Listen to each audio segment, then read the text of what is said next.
Fermez les yeux un instant. Imaginez une scène immense baignée de lumière rouge et bleue. Des dizaines de milliers de personnes lèvent le poing en l'air, scandent, hurlent. Et soudain, la basse résonne, rapide, galopante, comme une armée qui se met en marche. Les guitares tranchent l'air comme des épées, et une voix claire, puissante, presque théâtrale s'élève au-dessus de la foule. Vous êtes entré dans le royaume d'Iron Maiden.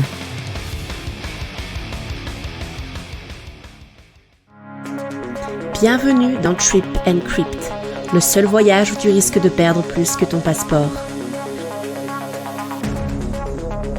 Prépare-toi à plonger dans les recoins les plus obscurs et hantés de notre planète, là où les légendes terrifiantes prennent vie et où chaque crypte cache un secret mortel.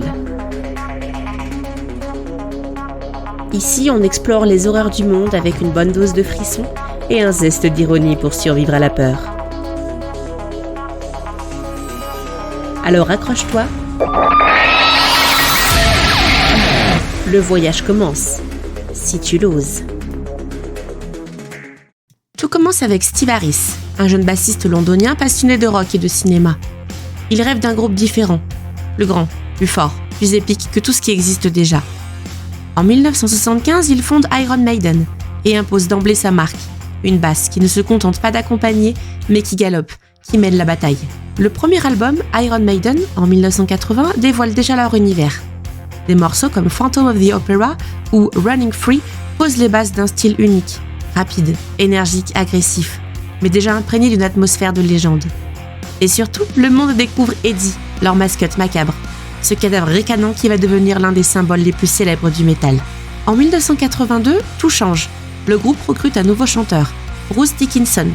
Sa voix puissante, presque opératique, donne une dimension nouvelle à Maiden. Avec lui, les chansons deviennent de véritables épopées. Le premier album avec Bruce, The Number of the Beast, est un choc. Le morceau titre, accusé de satanisme par les bien-pensants, devient un hymne. Hallowed Be Thy Name est considéré comme l'un des plus grands titres de l'histoire du métal. Iron Maiden n'est plus seulement un groupe, c'est une légende en construction. Ce qui distingue Iron Maiden des autres groupes, ce n'est pas seulement leur musique, c'est leur imagination. Chaque morceau est une histoire.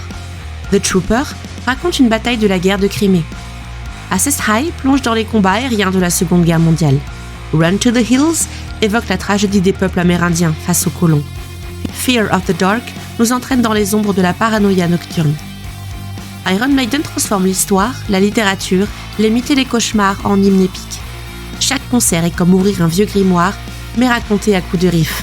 Impossible de parler de Maiden sans parler d'Eddie. Ce squelette décharné, apparu dès la première pochette, accompagne le groupe dans toutes ses incarnations. Guerrier, pharaon, pilote de chasse, zombie, monstre cosmique, Eddie est partout. Il incarne la folie, l'imaginaire et l'âme du groupe. À chaque nouvel album, les fans attendent presque autant la nouvelle apparition d'Eddie que la musique elle-même. Partout où il passe, Iron Maiden rassemble une véritable armée. Les concerts ressemblent à des rituels collectifs. Des stades entiers chantent à l'unisson, brandissent leurs t-shirts noirs à l'effigie d'Eddie. Maiden, c'est une communion, une fraternité, un culte. Et leur public est sans doute l'un des plus fidèles de toute l'histoire du rock. Aujourd'hui, Iron Maiden est plus qu'un groupe, c'est une institution.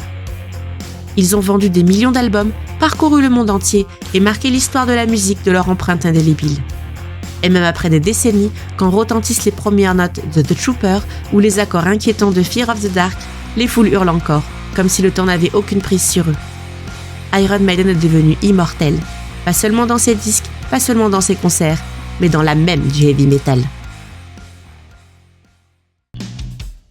Iron Maiden est immortel, et leur légende continuera de résonner tant qu'il y aura des riffs et des poings levés.